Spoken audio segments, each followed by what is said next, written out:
राम दरबार, जो कि वास्तु के अनुसार बहुत ही शुभ माना जाता है। लॉर्ड रामा is called मर्यादा पुरुषोत्तम, as he always remained in his boundaries and did everything responsibly।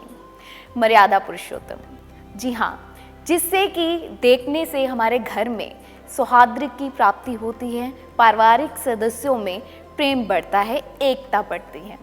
इसलिए वास्तु के अनुसार घर में राम दरबार रखने से पारिवारिक एकता बनी रहती है। तो चलिए इसकी सही दिशा को जानते हैं।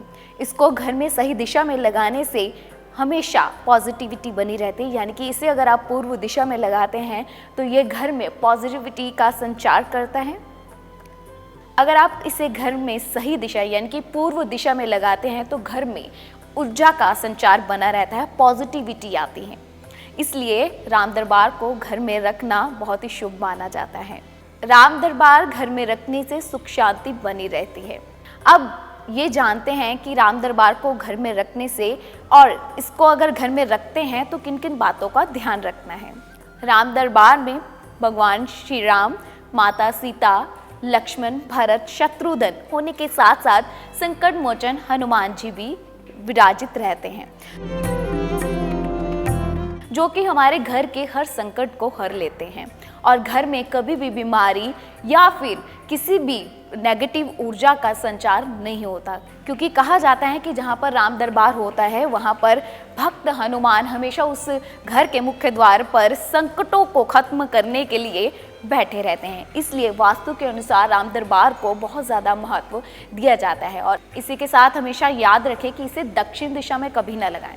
दक्षिण दिशा में लगाने से पारिवारिक सदस्यों की उम्र में कमी आती है, यानी कि पारिवारिक सदस्य बीमार रहना शुरू हो जाते हैं, उनकी योग्यता कम होने लगती है। इसलिए इसे दक्षिण दिशा में कभी भी विराजित ना करें। अगर मंदिर में पॉसिबल ना हो तो आप इसे घर में लिविंग रूम में भी लगा सकते हैं, क्योंकि लिविंग रूम में लगाने से जब पारिवारिक सदस्य रोज इसको देखेंगे और प्रणाम करेंगे तो उनके अंदर पारिवारिक प्रेम बढ़ेगा, एकता बढ़ेगी, शक्ति का संचार होगा। इसलिए इसे आप लिविंग रूम में भी लगा सकते हैं।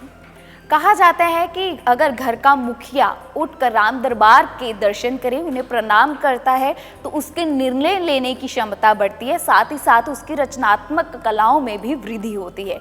इसलिए सुबह उठकर राम दरबार के दर्शन करना, उन्हें प्रणाम करना भी शुभ माना जाता है। इसी के साथ अगर आपकी कोई कीमती वस्तु गुम गई है, आप आर्थिक परेशानी से जूझ रहे हैं, आप पर बहुत ज़्यादा कर्ज हो गया है, तो राम जी की ये चौपाई पढ़ने से आपकी खोई हुई वस्तु के मिलने के संयोग बनने लगते हैं। चौपाई है, गई बहौर गरीब नेवाजू, सरल सबल साहिब रघुराजू।